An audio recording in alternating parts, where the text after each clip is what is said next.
जीवरक्षक राजेश खारकरांचं दुःखद निधन. गेल्या 25 वर्षात 4,000हून जास्त विटावा खाडीत बुडणाऱ्यांचे जीव वाचवणारे जीवरक्षक राजेश खारकर यांचे काल हृदयविकाराच्या तीव्र झटक्याने दुःखद निधन झाले. त्यांच्या पश्चात पत्नी, मुलं असा मोठा परिवार आहे. एका दैवी देणगीचा साक्षीदार असलेला राजेश विटावा खाडीच्या पैलतीरावर विटावा कोळीवाड्यात खाडीच्या किनाऱ्यावर राहायचा.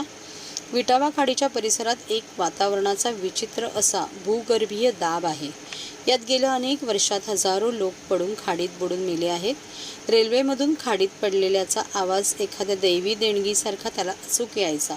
धोधो पावसातही त्याला हे आवाज स्पष्ट यायचे आणि कशाचीही तमा न बाळगता रात्री बेरात्री पुराच्या पाण्यातही तो बेभानपणे खाडीत उडी मारून बुडणाऱ्याचा जीव वाचवायचा. ही संख्या त्याची 4,000वर गेली. अनेक जीव वाचवलेल्या राजेशला वाचवण्यात मात्र नातेवाईकांना अपयश आले. त्याला आलेला हृदयविकाराचा झटका एवढा तीव्र होता की दवाखान्यात पोहोचण्यापूर्वीच त्याचा मृत्यू झाला.